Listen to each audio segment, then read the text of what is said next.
Mga bossing, magandang araw sa inyo. Meron tayo dito ginagawa na Ford EcoSport, mga bossing. Okay, yung ating Ford, mga bossing, ay nawawala na yung lamig ng ating aircon, no? So, nakapagpalit na siya ng compressor mga 1 year lampas, no? So, parang mga 1.5 year ago yata, mga bossing. So, nakapagpalit na siya. Kaso ang problema, tinatanong natin kung nakapag-flashing ng buong system, hindi daw naman ginawa yung mga ginawa natin ngayon o yung ginagawa natin ngayon na pagbaklas niya, mga ganyan. Tapos hindi naman nag-check ng mga system, no? Kasi kulay green pa rin yung langis, mga boss, na nakakabit. Ngayon, ang offer ko dito kasi nagluluko na yung pinakang control valve niya. Okay, hindi naman to clutchless, mga bossing, pero may control valve pa rin. Hindi naman siya ECB, yung electronic control, kasi di magnetic. So meron siyang control valve. Palagi ko nagluluko na yung control valve ng compressor. Pina-advise na lang natin sa ating kliyente na magpalit na lang ng panibago na compressor. Tapos yung condenser kasi niya, mga bossing, talaga hindi na rin maganda.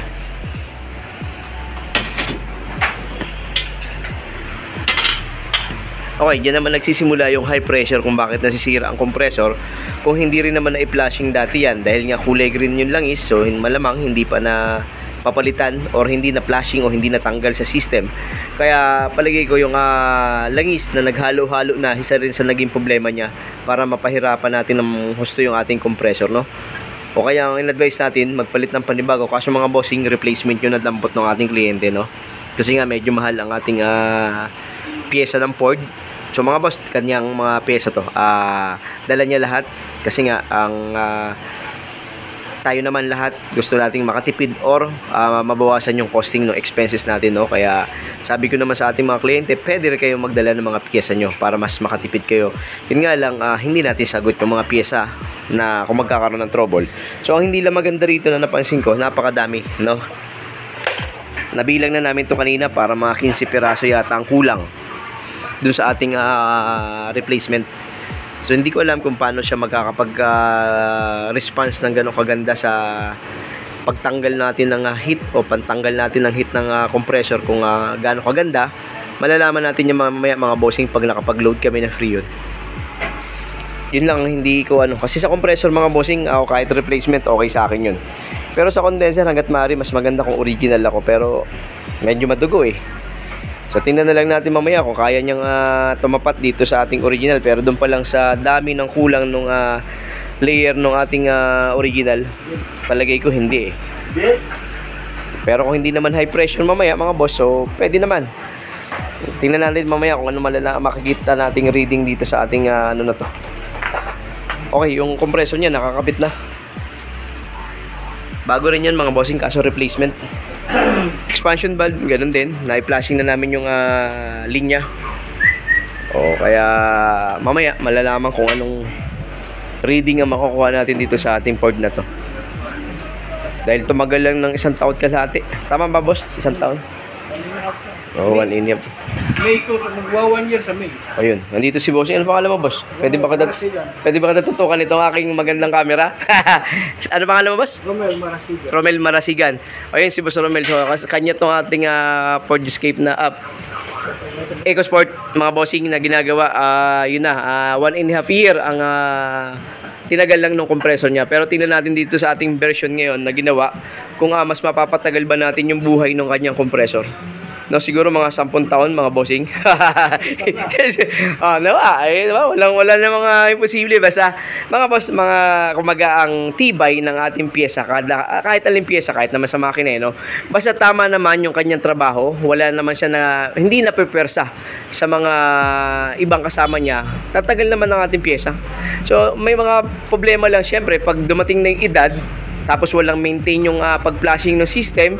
Syempre yung fan, kagaya ng sinasabi ko, na pagka humina, tumigil, magkakaroon ng high pressure. Sino bang tinatamaan ng mga ganyan? So yun na yun, yung mga kagaya yung compressor natin, isa yan sa problema natin na pwedeng magkaroon ng trouble. O mamaya tingnan natin kung anong makukuha nating reading. Doon tayo magbabase. Sana umabot yung ating araw, mga boss, no? Kasi medyo maaga pa naman. So sana maabutan natin yung medyo mas magandang panahon, yung init ng araw, para at least makuha natin yung talagang gusto nating reading, no? O kinakasan naman na yung mga pyesa natin. Basta mapaabot natin yung ating mataas na klema ng panahon, mas maganda. May backup na rin siyang pan mga bossing. So meron na siyang dalawang backup na pan. Maganda na rin naman to dahil may additional na siya, no? Pero syempre, useless ang pan natin kung ang problema naman ay nasa loob ng ating condenser. No, kung halimbawa nga sobrang dami ng langis o may problema na sa langis kasi ang sabi ng ating kliyente, nung kinabit yung compressor, hindi nagtanggal, nag-additional, no? Sa atin kasi hindi natin nakuha kasi ng video, no? Pinalitan natin ng langis yung kanyang compressor na replacement. O para at least yung langis na ginagamit natin dito, alam natin na kahit papaano compatible na doon siya sa Freon na ginagamit natin. Okay, so very good naman. Meron na siyang pan na naka-backup. So kahit papaano malaking tulong yan. Lalo na kung nasa tamang temperatura na yung condenser natin tapos lalagyan mo pa ng pan, perfect na. Yun nga lang yung condenser mga bossing replacement. Tingnan natin mamaya. Mga boss, ito na yung sinasabi ko na naman, no? Pag minsan pag online talaga natin nabibili yung pyesa, may talagang error. Bakit? Ito mga boss, oh. Pansinin nyo itong fittings natin na to, tsaka itong ating luma. So malaki ang butas. Ito yung nakalagay na takip. Yan, pasok yan. Pero pagdating dito, wala, oh. So madalit sabi, mali na naman yung ating pyesa. So meron kaming i-upload na Corolla, mali din lahat na nakuha niyang pyesa. O yun lang ang problema sa online mga boss, mali. Pero sa compressor okay naman. Sige. Mga boss, yun ang medyo problema nga sa online, ano. Kumbaga pagka mali, medyo mahirap may balik ka agad-agad. Kaya ang naging desisyon ng ating kliyente, i-refund na lang niya yun, tapos magkuha na lang tayo ng panibago sa atin, no? Pero ang maganda na nakita natin mga bossing, dahil nabilang natin kanina yung kanyang dala na pyesa, so medyo malayo, maraming kulang na layer doon, nasa 15 piraso. Tapos yung nakuha natin mga bossing, mas same sila nung ating original. So walang pinagkaiba kung ilang piraso yung ating tubo na layer na yan, meron kung anong meron yung original, parehas din ng ating nakuha. So nakaganda, bakit? Dahil nga hindi natin na bago yung ating condenser. Ibig sabihin kung gaano kadami yung tubo na meron siya, same lang din yung nakuha natin. So siguro inadya rin ng pagkakataon na mailagay din natin siya sa tama at mali yung nakuha niya, no? O kaya very good na tayo dito ngayon mga bossing. Ikakabit na natin to sa ating kinuha sa ating supplier. Okay, yun lang ang medyo problema talaga sa mga online, no? Hindi mo makikita yung sample, hindi mo dala-dala yung sample, kaya iba ang pwedeng ibigay sa'yo. Okay, mga boss, yung pan niya na in-install nila, no? Pinalagyan na natin ng rubber para kahit paano, kahit dumikit siya doon sa ating condenser, hindi siya magkakaroon ng gas-gas o baka magkaroon ng vibration, matanggal ang isa sa mga bracket, mayroong tamaan doon sa ating condenser, baka mabutas pa, no? O kaya safe tong paglagay nito, lagyan na lang ng panibagong ganyan kung wala yung mga ini-install na mga ganyan, palagyan nyo para at least ay makatulong dun sa ating condenser na wag mabutas. Sa loob ba? Sa labas dogs. Oo, sa labas yata. Okay lang naman kahit hindi basta wag lang gagasgas yung inyong pan. Kasi kalaban yan dun sa ating condenser. Nabubutas siya.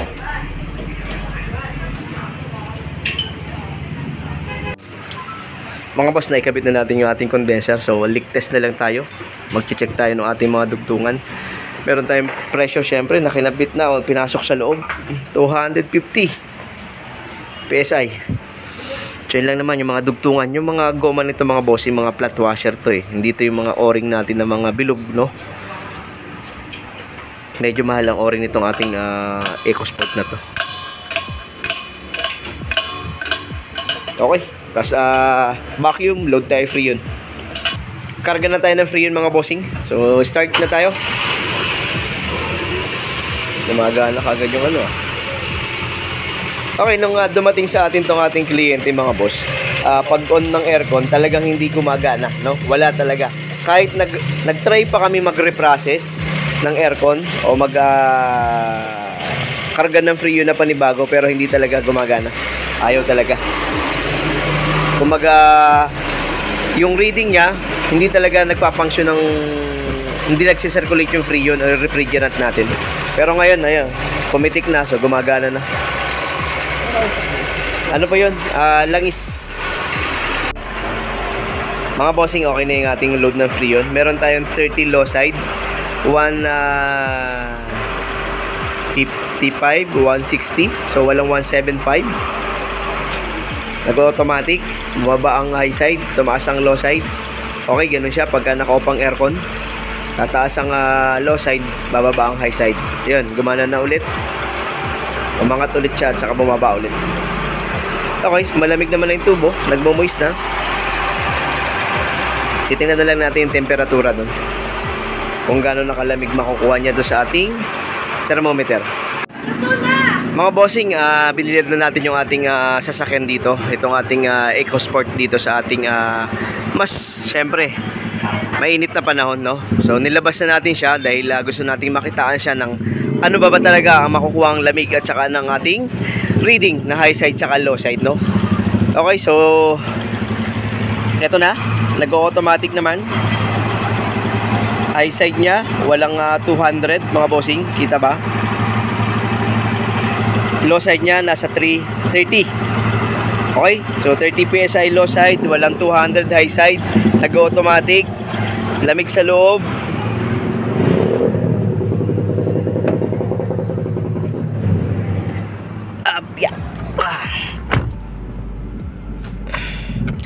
Lamig sa loob, mababa sa G's mga bossing. Tsaka pag nag-go off, tumataas siya. Ayan, bumababa hanggang sa kanina mga bossing, sa loob nakakuha na tayo ng mga nasa 7, 6, no? O, pagka nag-go off kasi medyo tumataas siya, pero kaya niya mag 8 ng nakabilad na mga boss dito sa ating paradahan dito sa labas. So very good naman. Yun ang medyo nakita kong nakaganda mga bossing do sa ating condenser, no? So hindi nagbago yung ating trabaho ng condenser, hindi kamukha nung isang sa kanya na talaga medyo malayo. So nagpapasalamat tayo dahil kahit papano naibalik natin sa ganung standard ng ating condenser, no? Okay, so yun lang ang nakuha nating lamig. So very good naman. At syempre yung may-ari pa rin na makakapag-testing nito dahil araw-araw niyang kasama to. So malalaman natin sa kanya kung may mga pagbabago at kung ano yung mga pwede pa nating makita sa kanya na problema. Okay, so wala naman akong ibang ginalaw kundi yun lang. Sinalpak natin yung mga piyesang dala niya na mali nga yung condenser, no? At sa atin yung condenser. Okay. Okay mga bossing, ngayon na, natapos na natin yung ating EcoSport dito sa atin, no? At syempre, magpapasalamat tayo kay Bossing Romel Marasigan, tama bossing? Ayun, no? Salamat bossing sa'yo, salamat sa pagdayo sa aming shop. So, balitaan mo rin kami kung ano magiging update sa iyo sa sasakyan. Ayun. Tumagal, syempre. Tumagal. Wala gastos. Ayun. Ay mga bossing, kasi nga, syempre, talaga nakakadala naman, no, mga bossing, kung lagi nagkakaroon ng trouble yung ating mga sasakyan. At kahit hindi naman sasakyan, pag lagi kang gumagastos, syempre, masama sa loob natin yan na gumastos ng hindi naman tama, no? Okay. Nakakatipid na dahil sa online. Sa online pala yung makuha mo. Pyesa. Okay mga bossing nga, yun nga sa online talagang medyo problema, no? Pero pagka alam mo naman yung eksaktong detalye ng pyesa, okay lang naman, wala namang problema doon. Sa atin naman, kagaya sinasabi ko sa inyo, walang problema kahit may dala kayong pyesa, kakabit natin yan. Okay, Sir Romel, salamat na marami. Thank you very much po sa inyo. Thank you, ingat lagi. Thank you, thank you. May you know.